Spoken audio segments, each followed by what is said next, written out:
সমস্ত পাপ দিয়ে সমস্ত পাপের ভাগিদার আমাদের হতে হবে। ওই দিন যদি কেউ অন্ন গ্রহণ করে একাদশীর দিন, তো গোমাতার শরীরে যতগুলো লোম রয়েছে একটা অন্ন গ্রহণ করলে ততগুলো পাপ আমাদের গায়ে প্রবেশ করবে। সামনে আসছে নির্জলা পাণ্ডবা একাদশী ব্রত।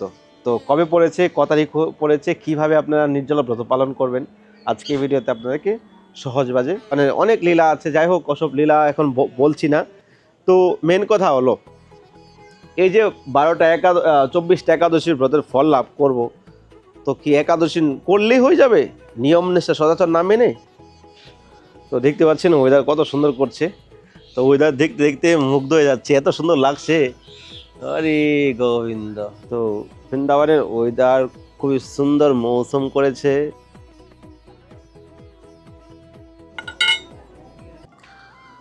রাধে রাধে, সবাইকে আকাশ বৃন্দাবন ব্লগে সুস্বাগতম। আশা করি সবাই ভালো আছেন, সুস্থ আছেন।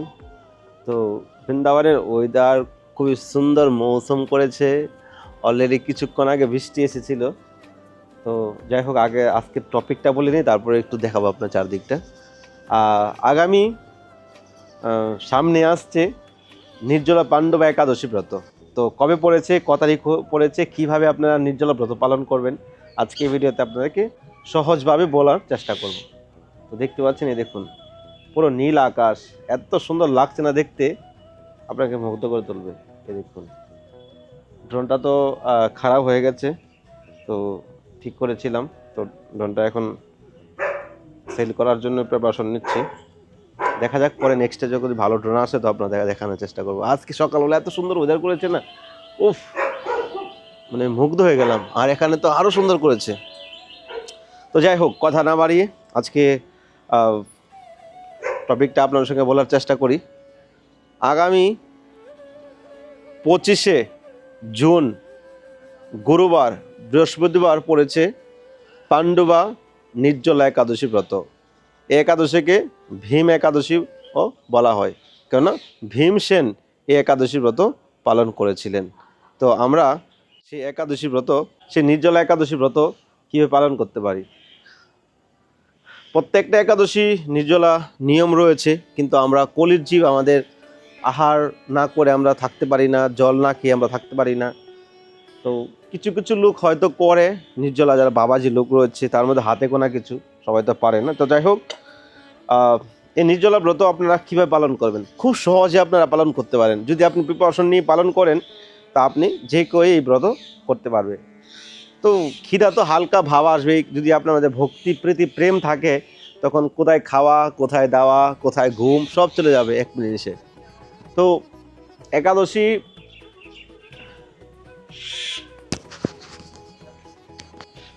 তো দেখতে পাচ্ছেন ওয়েদার কত সুন্দর করছে, তো ওয়েদার দেখতে দেখতে মুগ্ধ হয়ে যাচ্ছে, এত সুন্দর লাগছে।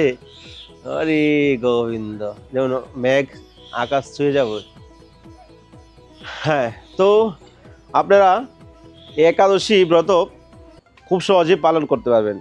পাণ্ডবা নির্জলা একাদশী ব্রত ভীম একাদশীও বলা হয়। এই একাদশী ব্রত পালন করলে বলা হয়েছে যে সারা বছরের যে একাদশী রয়েছে 24টা একাদশীর ব্রতের ফল লাভ করা যায়। কিন্তু আমি বলবো যে ভগবত বিষয়ে, ভগবানের জন্য যখন কিছু করবেন, তখন কামনা বাসনা ত্যাগ করে ভগবানের চরণে আসবেন। কেননা ভগবান চাই যে আমার থেকে সবাই দূরে থাকুক, তার যার যার মনের বাসনা পূর্ণ করব, আমি তাদের থেকে দূরে থাকব। তো আপনি যদি কামনা বাসনা নিয়ে ভগবানের কাছে যান, তা আপনার কামনা বাসনা ভগবান পূর্ণ করবে, কিন্তু ভক্তি আর পাবেন না। ভক্তির জন্য স্বয়ং দেবতারাও ভগবানের প্রতি নিষ্ঠা, ভগবানকে কাছে প্রার্থনা করছে, মনুষ্য শরীর পেয়ে যেন আমরা ভজন করতে পারি। তো কামনা বাসনা নিয়ে আসলে আর ভক্তি থাকবে না। কিন্তু আমাদের সমাজে নানান রকমের লোক রয়েছে যাদের বাসনা থাকে। তো কৃষ্ণ ভক্তদের কি বাসনা থাকে? মাধব তিথি ভক্তি জননী যতন পালন করি। এই তিথি হলো মাধব তিথি, ভগবানের অত্যন্ত প্রিয় তিথি। এই তিথিতে ব্রত পালন করলে ভগবান প্রসন্ন হয়। ভক্তি দেবী আমাদেরকে ভক্তি প্রদান করে। তো কৃষ্ণ ভক্তদের উদ্দেশ্য হলো কৃষ্ণ ভক্তি লাভ করা, ভক্তি যেন আরও বাড়ে, ভগবানের প্রতি যেন আরও নিষ্ঠা বাড়ে। এই জন্যই ভগবত যারা কৃষ্ণ ভক্ত তারা এই ব্রত পালন করে থাকে। তো জগতে তো অনেক রকমের ভক্ত আছে, ভগবানের অনেক লীলা আছে, যাই হোক ওসব লীলা এখন বলছি না। তো মেন কথা হলো এই যে 24টা একাদশীর ব্রতের ফল লাভ করব, তো কি একাদশী করলেই হয়ে যাবে? নিয়ম নিষ্ঠা সদাচার না মেনে, সদাচার না মেনে করলে আমরা কখনো পূর্ণ কৃপা বা পূর্ণ ফল লাভ করতে পারি না। তো আগামী 25 তারিখ গুরুবার বৃহস্পতিবার পাণ্ডুবার নির্জল একাদশী ব্রত পড়েছে। একাদশীর আগের দিন দশমীর দিন আপনারা একবেলা আহার গ্রহণ করবেন। কখন করবেন? সকালবেলা যেরকম আপনি অনেকে হালকা খাবার নেই, অনেকে খায় না, তো আপনারা সকালবেলা এই জল টল খেয়ে আপনারা দুপুর অবধি কাটাবেন। ওই দিন আপনারা ভগবানকে ভোগ লাগিয়ে, যা আপনি নিরামিষ রান্না করেন তাই ভগবানকে ভোগ লাগিয়ে আহার গ্রহণ করবেন, দুপুরবেলা আহার গ্রহণ করবেন। আর সারাদিন একবেলা আহার করে রাত্রেবেলা খাবেন না কিছু। কেন? যে আপনি যে পরের দিন নির্জলা ব্রত পালন করবেন, আপনি যদি আগের দিন 3 বেলা খেয়েই থাকেন তাহলে সেই এনার্জি আপনি পাবেন না, এনার্জি লস হয়ে যাবে। কেননা আপনি 3 বেলা 4 বেলা খেয়ে আসছেন সারাদিন, তার মধ্যে আবার একাদশীর দিন আবার খিদাটা বেশি পাবে। এই জন্য একবেলা আহার করলে আপনার সেই এনার্জিটা পাবেন, গলা শুকাবে না। গলায় কিন্তু কম শুকাবে যদি আপনি অন্নটা খান, অন্নতে কিন্তু খুব এনার্জি জল টানে। তো ওই দিনে আপনারা একবেলা আহার করে পরের দিনে ব্রহ্মা মুহূর্তে ঘুম থেকে উঠবেন। একাদশীর দিন উঠে স্নান টান করে তুলসী দেবীকে আরতি করে, যেরকম আপনারা আরতি করেন, মন্দিরে যান, বেশি বেশি করে হরিনাম জপ করবেন, হরিনাম বেশি বেশি করে জপ করবেন।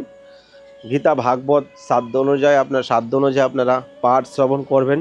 একাদশীর মাহাত্ম্য পাঠ বা শ্রবণ করবেন। কৃষ্ণ ভাবনাময় অতিবাহিত করবেন। বেশি বেশি ভগবত বিষয়ে চিন্তন করবেন। আজে বাজে কিছু দেখবেন না, মোবাইল দেখবেন ভগবত বিষয়ে, যেরকম আকাশ বৃন্দাবন ব্লগে আমাদের বৃন্দাবন দর্শন করাই, ওই দর্শন আপনারা করতে পারেন। বৃন্দাবনের সঙ্গে কিছুক্ষণ সময় কাটাতে পারেন, 10 মিনিট 15 মিনিট।